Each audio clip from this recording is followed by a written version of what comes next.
Halo, selamat datang di Love, Health, Wealth with me, Zia, the holistic source for you to have the body and life you love. Di episode ke-7 kali ini, aku bakal bahas tentang how to create a life you love. Gimana caranya punya dan membuat kehidupan kita menjadi sesuatu yang sangat kita cintai dan kita banggakan. The first secret is buat tahu dulu apa dosha kamu. Kenapa? Kok ada hubungannya tentang dosha sama membuat kehidupan yang kita cintai? Well, simple because first, we believe in Ayurveda, and I personally believe that everyone born for a purpose. Setiap orang itu lahir ke dunia ini dengan tujuannya masing-masing. I don't think God, universe, life, whatever you call it gitu kan, dewa-dewi, nggak cuma membuat kamu ke dunia ini and then you're just like, okay, just figure yourself out. Zia, ya udah terserah lo aja mau ngapain di bumi. I don't think there's just meaningless thing about life. Saya percaya bahwa setiap kehidupan, setiap orang lahir dengan tujuannya masing-masing. Begitupun dengan saya gitu kan. Nah, dengan tahu apa dosha kamu atau si Ayurveda itu si Vata, Pitta, Kapha, itu juga udah ngasih hint tentang apa sih tujuan hidup kamu. Dan kemudian kamu jadi tahu gimana caranya membuat hidup lebih hidup dan membuat hidup yang sesuai sama kebahagiaan kamu. Karena ya kata bahagia sebenarnya beda satu sama lain. The things that makes me happy and a life that I love pasti berbeda sama konsep bahagia dan life that you love for you. On the caption below there's a link to watch that video atau juga link buat download si dosha quiznya supaya kamu bisa assess sendiri dan tahu apa birth constitution kamu. Are you Vata, Pitta, Kapha in your body, in your mind? Atau apakah kamu campuran? Yes, everyone can have the three dosha. Setiap orang punya ketiga-tiganya, perbedaannya adalah proporsinya. Kalau kamu udah tahu apa dominan dosha kamu, sekarang kita akan briefly talk about how to know what life purpose that you have in this life by understanding your dosha. Contohnya, Vata, dominan elemennya adalah ether and air. So they're the lightest, and because of that, because their dominant element is ether atau the element of the spirit, mereka adalah orang-orang yang sangat kreatif. Dan mereka tuh sangat mobile, nggak bisa diem karena elemennya adalah udara. Makanya tadi di video sebelumnya saya ngebahas tentang orang Vata ini yang sering diomongin tentang kamu angin-anginan tidak bisa ditebak gitu kan. It shows that the kind of life that they need to have that makes them happy bukan sesuatu yang predictable. Makanya kerjaan buat orang dominan Vata bukan kerjaan yang kayak 9 to 5 doing the same thing every day gitu kan. Nah, lagi-lagi ini Vata bisa Vata secara fisik atau Vata secara pikiran. Jadi, let's say if you're have more like heavy body gitu kan, which shows that there's Kapha body type, tapi pikiran kamu misalnya dosanya adalah Vata, it doesn't mean that you just stay at home gitu kan. It also means that yes, you also have that tendency to also want to have unpredictability, you want to have that creativity side about you that you want to express to the world gitu kan. Selanjutnya, kalau Pitta, one of the ideal way for them to live their life is to have goal oriented. They're really good on leading. Mereka tuh bagus banget buat bikin sesuatu, buat starting something, karena mereka orangnya sangat goal oriented dibanding yang lain, khususnya buat Vata. Kalau Vata orangnya random, nggak bisa ditebak gitu kan. Kalau orang Sunda bilangnya sangeunahna in terms of like, ya gue mau ngelakuin sesuatu ya terserah gue mau kapan gitu kan. Kalau orang Pitta, karena mereka elemennya api, sangat oriented, goal oriented gitu kan, mereka kalau udah set something with the eyes on the prize, mereka akan bikin rencana, sangat organizing, sangat detail buat sampai ke tujuannya. Jadi kalau misalnya kamu orang dominan Pitta nih atau punya teman Pitta, if you wanna get along with them, make sure that you're aligned with their purpose. Nah, selanjutnya, kalau orang dominan Kapha, whether in the body or in the mind, this is the type of people that are a really, really good supporter. Nah, ini tuh sayangnya di society yang kita hidup sekarang, saya pengen menekankan, kita tuh kayak di brainwash tentang kayak this is the ideal job, this is the ideal body, this is the ideal life that you have gitu kan. Terus kalau misalnya kamu nggak punya badan kayak gitu gimana? Is that means you're less? Kalau kamu misalnya contohnya nowadays what's the ideal job? You are entrepreneur gitu kan, lagi musim banget punya startup gitu kan, jadi co-founder gitu kan. And for someone like me gitu kan yang I just wanna travel the world gitu kan. I wanna do things unpredictably. I wanna do things at my own time. Gue nggak mau disuruh, gue nggak mau kayak harus organize all the time. I want to experience the beauty and the joy and the greatness of life gitu kan.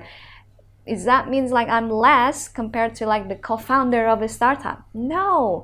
Lagi-lagi karena ya setiap orang punya tujuannya masing-masing. Kapha ini unfortunately di kehidupan yang sekarang, society kita sekarang ini adalah role yang sering I would say discredit atau sering di tone down, because imagine like if everyone is a leader in a company, who's gonna do the job? Who's gonna do the day-to-day thing gitu kan? I really adore people who can do the same thing every day gitu kan.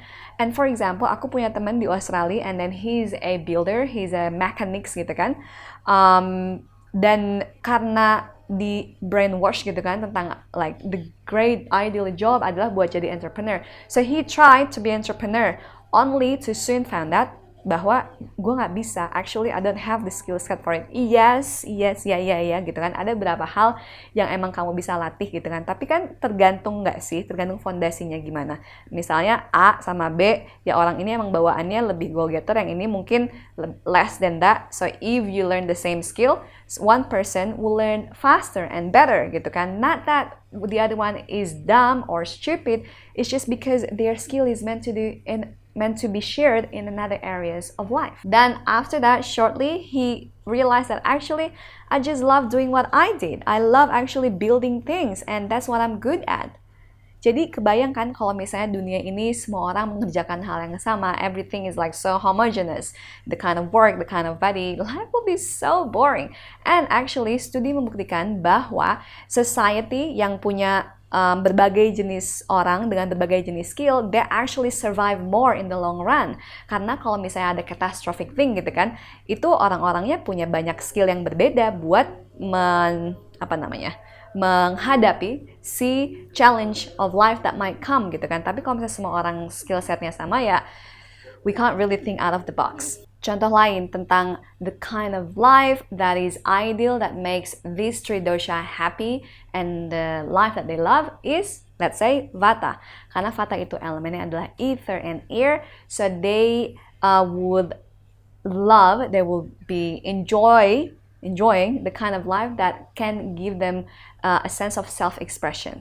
Mereka butuh sesuatu yang unpredictable, sesuatu yang bikin mereka joyful and looking forward for the newness. Pitta, lagi-lagi, it needs to be something that is goal-oriented. Kapha, something that gives them the ability to connect with other people. Orang Kapha itu sebenarnya they're the most loving, not that the others don't love, it's just they are the nurturer of the society, they're the supporter. Makanya orang Kapha ini in whatever situation, life situation, environment, and work, they need to be able that they feel they're giving to others. They feel that they're being loved. They feel that they're being appreciated for what they do.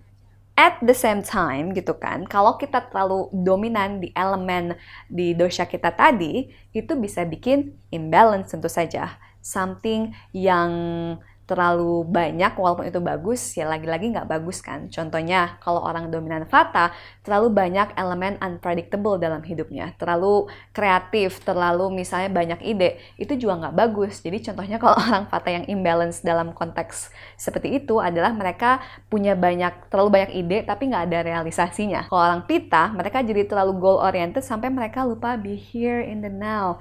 They forgot about their family. Jadi tipikal orang yang kayak businessman, yang kayak goal, achieve ini, achieve itu, and then when they're in the top of the mountain gitu kan, yang pengen mereka raih, pengen mereka capai, looking back they realize, teman-teman gue kemana ya? Oh my god, I forgot about my wife. Oh, my kids, they already grown up. Karena aku terlalu fokus sama goal oriented, so it's not they too focus on the goal. Makanya buat Pitta, it is important for them to also how to have time to be in the present moment. Buat Kapha, it also good for them to do the opposite, yaitu melakukan sesuatu yang unpredictable, so that they're not stuck in the same pattern, in the same routine, that there's still other things, masih banyak yang harus bisa dieksplor gitu kan. Jadi mungkin orang Kapha ini nggak realize, actually they can also do this thing. Actually aku juga punya skill ini loh yang tidak pernah aku coba. Jadi kalau Kapha, they have a tendency to do the same thing, which is good, that's their gift. At the same time, buat ngebalance itu, gimana gue juga bisa add on, gimana tuh bahasa Indonesia-nya? Menambah elemen unpredictable, elemen yang mana bikin hidup terasa lebih hidup gitu kan. Nah, tadi aku udah share the perspective from Ayurveda tentang gimana caranya creating a life that you love menggunakan prinsipal dosha, Vata, Pitta, Kapha. Selanjutnya, ada satu prinsip lagi yang aku pengen sharing buat gimana caranya creating a life that you love even more. Nah, kalau di Ayurveda, yaitu juga sebenarnya sister science-nya yoga, ada konsep namanya Purusharta or the four aims of life. Kalau kamu pernah dengar istilah namanya Ikigai, atau yang dari Jepang tuh tentang how to find your purpose, ini sebenarnya agak-agak mirip sih. Nah, coba nanti kalau kamu lihat nih sebelah kiri saya, kanan kamu berarti ya, ada chart diagram tentang Purusharta, how you can create a life that you love using these four aims of life. Jadi, apa the four aims of life-nya? Yang pertama, ada sesuatu yang namanya Dharma, atau what is your purpose, what is your gift? Apa sesuatu yang kamu punya yang dibutuhin sama dunia ini? Yang kedua adalah arta, wealth. Nah, jadi wealth-nya termasuk apa aja nih? Nah, wealth juga bisa termasuk dengan misalnya teman-teman gitu kan. Contohnya nih, kalau lo nggak punya duit, and then you go with your friends, but you have no money, your friends be like, okay, udah gue bayarin sekarang. That's also wealth, man. Atau contoh wealth lain, contoh arta lain selain cuan dan pertemanan adalah actually your status in the public, what people see you.